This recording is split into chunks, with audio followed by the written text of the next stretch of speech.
Good morning, students. Welcome to your computer class. In your last class, we have learned function recursion and we have done one program also. That was factorial program. Now in today's class, I will solve that factorial program in BlueJ and more two programs we will solve using function recursion. So let's start. So let me open BlueJ first. So here is BlueJ. I will create one class first. So in this class, I will write the program.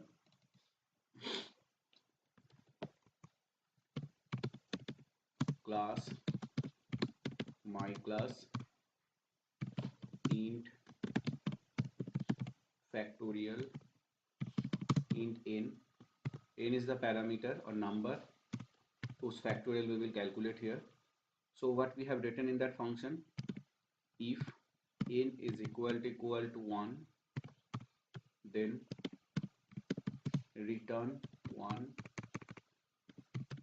else return n star factorial of n minus 1. This was the code. Now we will compile and execute this program. Compile, no syntax error, close it, right click on this, create object. I'm giving the name of the object as obj. This is my object, right click, select your function. Now I will pass one parameter for n. I'm passing 5. So it will give 5's factorial, which is 120. So it will not display because println statement is not there in the function. It will return the value 120. So here in dialog box we will get the value. Okay. See here, return value is 120. Okay. Now in this code, if we change this condition n is equal to 2 and if we return 2 for that, we will get the same answer. So in this case, function will not call itself for the 2 value of n.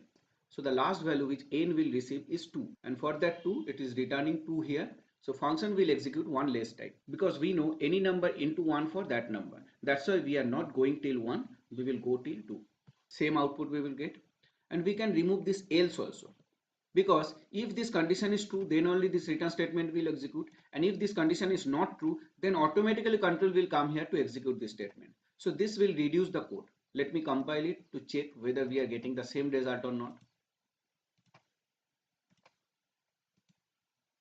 Again I am passing 5 for this n. Click on OK. See, we got the same answer, 120. Now we will write another function to find out power value. Int power. Int n is the number, then int p is the power for n. So n to the power we have to calculate here in the function.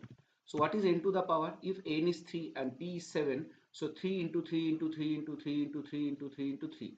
That means the product of 7 3s. So here what we will do, like this previous function, we will check one condition first, when p is equal to 1 or not, and we will return n for that. Return n. Otherwise we will return n star call statement power n comma p minus 1. So actually what we are doing here, every time inside this function we are checking p's value is 1 or not. If p's value is 1, we are returning n, and if p's value is not 1, we are taking n and calling the function with n comma p minus 1. That means this power function will be called how many times? One time from outside of the function, when the power function will be called very first time from other function, and after that from the second call till p minus 1 call. If p is 3, so power function will be executed 3 times. If p is 5, power function will be executed 5 times, and 5 times we are keep on multiplying n here, and finally we will return the value. So let's take one example. If n's value is 2 and p's value is 3, so first time when function executes, it checks p's value is 1 or not, but p's value is 3, so this condition is not true, return statement will not execute. Now control will come here to execute this return statement. So here what we are getting, return n is 2, then star, and we are calling power function with n comma p minus 1. So n is still 2, p is 3, 3 minus 1 for 2. So now this power function will be called with 2 comma 2. So p is getting 2 now. Now inside the function again it is checking p is equal to 1 or not. No, p is equal to 2. Again this return statement will execute. So here we are getting one more return, n for 2 star, but again one call statement. Power n is 2 and p is 2 minus 1 for 1. So this is, I think, last call because p's value is 1 and for 1 the condition is true. So it is returning n. N means 2. It will return 2 where? To its last call. Last call is here. So this last call will be replaced by 2. Now as this suspended return statement is getting 2 here, so return statement will get 2 into 2 for 4 to be returned here. So this return will be replaced by 4 now. Now that 4 into 2 for 8. Now the first return statement which was supposed to be executed for the first call of this power function will return this 8 value now to the function from where this power function was called very first time. So we are getting 8, that is 2 to the power 3. Understood?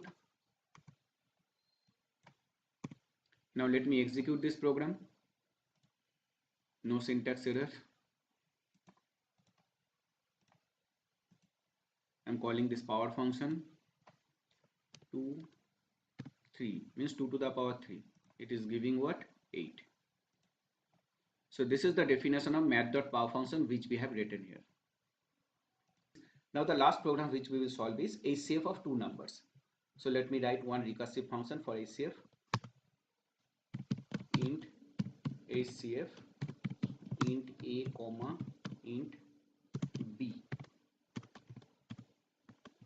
Now to use recursive technique to solve HCF of two numbers, we have to use division method. Now first we will write the program using loop. Then we will understand how to convert that loop to recursion. Int r, do while loop, r equal to a modulus b, a equal to b, b equal to r, while r not equal to 0 or b not equal to 0. Now when loop terminates, the value of a is the HCF of a and b, which you have to return from here. Return a. Now let me compile and execute this program. No syntax error.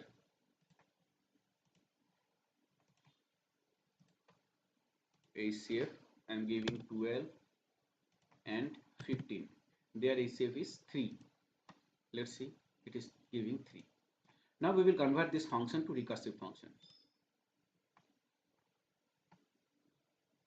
Here what I told, instead of r we can use b also. In that case I can declare this r variable here.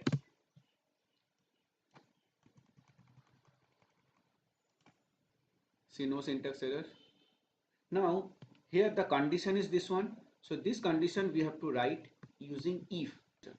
So if this, and here we will check for equal to. If it is equal to 0, which one was the HCF? A. So we will return A. So this statement we will write here.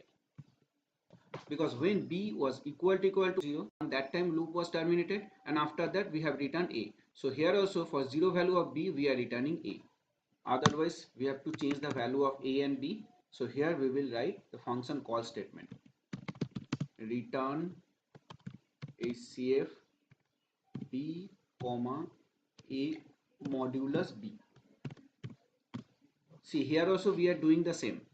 A modulus b we are storing to r, and then r value we are storing to b. So like that, a modulus b's value we are sending to b, and a is getting what? A is equal to b. See, we are passing the value of b to a. So this much is the code which we have to write in recursive function.